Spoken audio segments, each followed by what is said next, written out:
Here is where I was pretty much raised since when I went home, there was nothing to do. So I mostly stayed here in after hours, which is like they call it ACES now, I believe. So I came to school from 2nd to 8th grade. And when I graduated, we actually graduated in the new school, which is also home of the Jaguars. And it was funny that the day I graduated, I thought I was gonna cry, my family was gonna cry, but nobody from our family except for the teachers.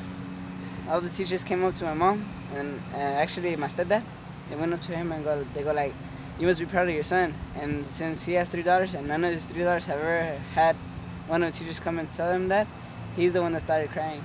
And my mom go like, "I'm the one that did all this work, all this financial crisis, and you're the one that gets to thank you." And they had a kind of a fight for like at least a week. And each time I come through here, which I come here every Thursday for the cadet program, and I go in there and you see the principals, teachers, everybody just comes up to me and says, "We hope you become a student one more time." And they say that they still haven't had a student like me. And it's actually a good feeling sometimes. My mom has been pregnant for 5 months now. Boy or girl? We believe it's either gonna be a boy, cause most of the signs, like my mom was pregnant with me, all the signs that I had, she's the one having them the same way. So she's saying it's probably gonna be a boy, but the doctors haven't told her yet. What do you hope for? In my family, my mom has been pregnant for 5 times now, and we lost 3 miscarriages. So I'm hoping at least he gets to live actually better. It doesn't matter what he is. Well, right here is where I used to work. This is pretty much, this is Tua Farming, and he's been a farmer for, I believe, 5 years now. And even though since this year I wasn't working and I wasn't in the irrigation system and everything like that, as you can see, the vines of the grapes are a little bit already dying, but that's been since because they're really gonna start the sulfate process of the grape. And this is pretty much where I used to work. They gave me like a little Kubota tractor, and you go around seeing that if there's no leakage in the hose, and seeing that as it may, even though sometimes you might go through it, you have to go twice because of the coyotes and everything in the night. And so this is where I spend like sometimes on my weekends. This is where I go, and I'm working right now with my stepdad. His name is Edmund Ramirez. Yeah, and he's been working with this right here. Right now they're actually getting the grape of the wine, and they're actually taking it already and becoming into wine. Yeah. Later we have to come back and have like a big, what do you call those? Like a big tank, and we put in some grapes in there, and we have to mix them all up and then put the level of the sugar by putting in like a big staff inside it. And when you put it in the staff, the sugar connects with the staff, and when you take it out, you can see how much its limit has.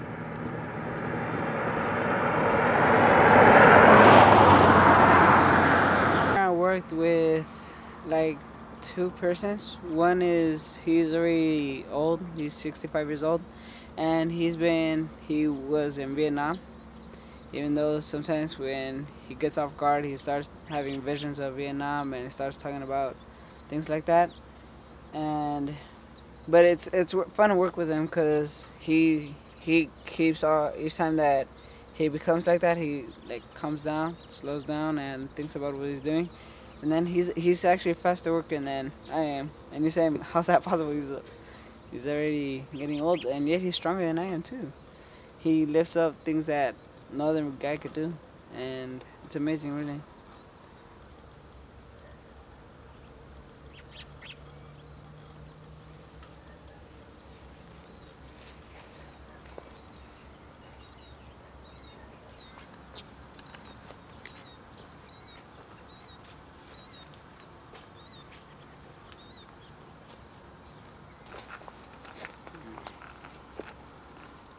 See, this is the one that becomes the one.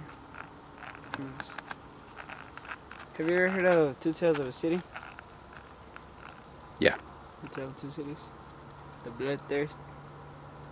That's where it became. And it's pretty good too, if you want to taste it.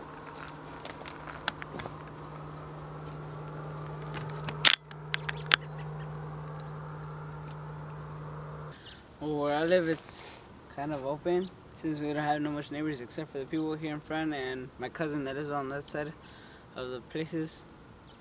And sometimes in a while they come over here, hang out, and pretty much just go for a walk during almonds and everything like that.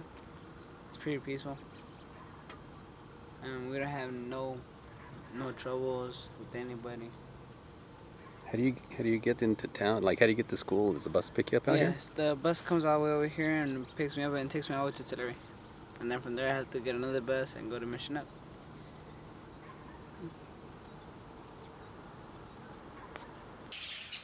Do you like it out here? Yeah, it's very peaceful.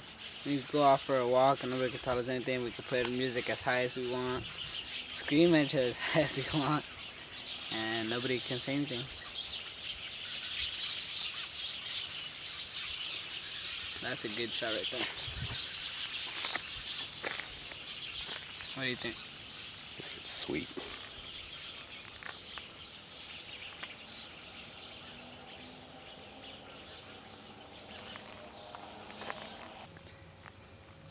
I don't know, my friends live out in the country though, and everybody I know pretty much either lives in town and they're pretty much always closed in, and they only talk about either games or family, and I get to talk about what I do. Usually people my age don't get to drive around tractors, get to do work actually, since there's a law going against that. But I get the freedom to do what I need to do.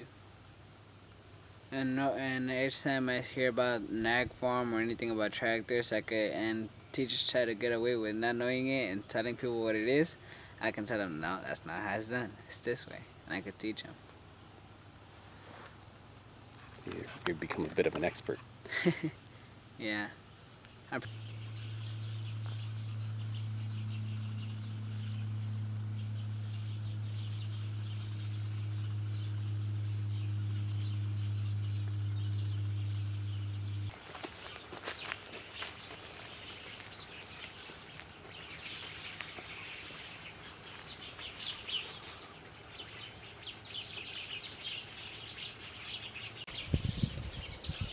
Pretty much I spend here like at least 2 hours. So I'm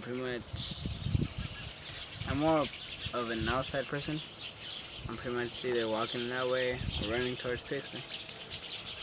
And here I just sleep. That's pretty much all I do. We have Coyotes, owls, eagles, snakes, everything. From the smallest to a gopher to a big coyote. Mosquitoes, dragonflies, everything.